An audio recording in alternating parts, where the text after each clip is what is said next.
What's going on, people? It's Ricardo Francis, aka Ricardo Lifting here. Today we're going to go through my leg workout, but it's my hamstring and calf dominant workout. But it was a rush session, so I didn't actually get to do calves, which is quite sad and unfortunate because I can't afford to skip calves.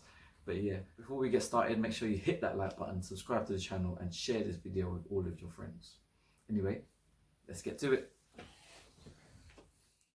Okay, so first off, I started with single leg hamstring curl. Just a great way to warm up the hamstrings individually, really get that contraction in the hamstrings to help me prepare for the workout.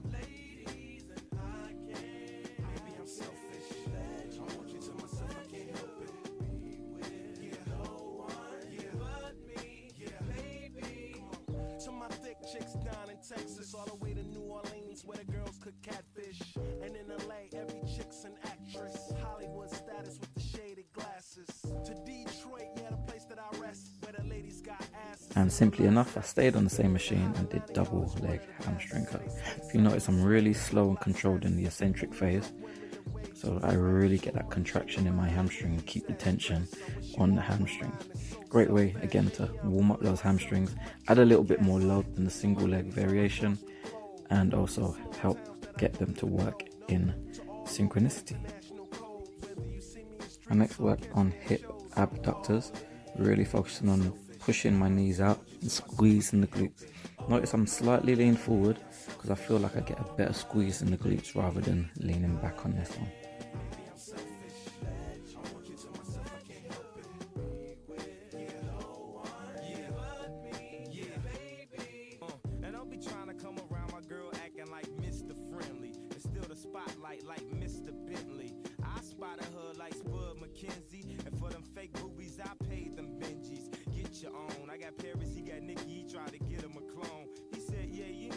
Then I simply switch to hip adductors, focusing on driving my knees in at the middle, squeezing in the middle and controlling it on the way back. If you notice, I have a little bit more tension to really get a stretch in the hips, so I kind of force my legs out so that there's constant tension rather than starting from the plates touching and then squeezing in. That way there's full tension on the stretch as well as the contraction. I then use the back extension machine to do what I kind of call a hamstring curl up.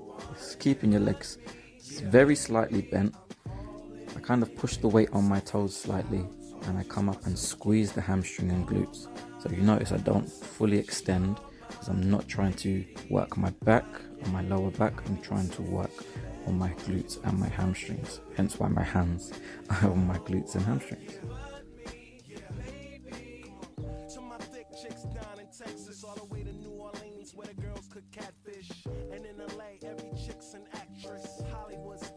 Next I set up for banded hip thrusts. So with my back on the box, I drive my hips up, pushing my knees out, squeezing the glutes at the top. So really focusing on that contraction, making sure my core is tight and my glutes are squeezed. This really helps to engage my glutes and be able to help with a hip thrust so that I can work on a stronger, more powerful deadlift and making sure that my hamstrings and glutes are the ones that engage in my deadlift. I then move on to deadlifts. I only was doing 5x5s because I'm trying to increase my strength. If you notice, it's nice and explosive, drive my hips, thrust in towards the bar. So nice and powerful, keeping my back straight, start with my shoulders just over the bar so I can drive up from the hamstrings and glutes.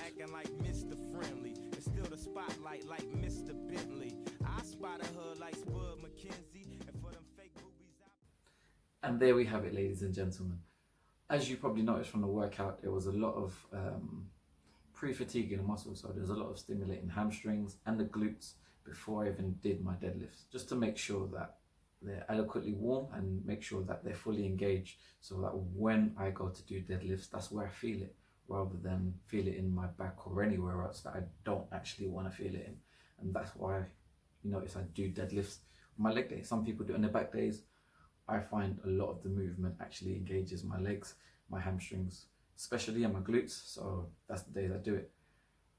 You also notice that I only did 5 reps in my deadlift. So I've started to do 5x5 training, which is 5 reps, 5 sets of 5 reps in my major compound lifts. So it's only one exercise per workout. So typically squats, bench press, and deadlift.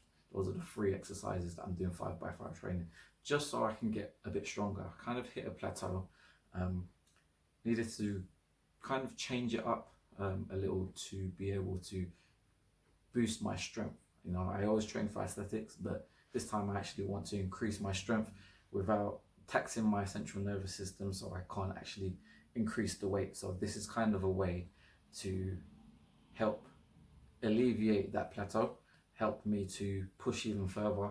And said it's only one exercise per workout, so the rest of the exercises are based off volume and stimulation, not really the weight. So it gives me adequate time to grow, stimulate, and not fully fatigue myself to kind of limit my performance. So hence why 5x5 training.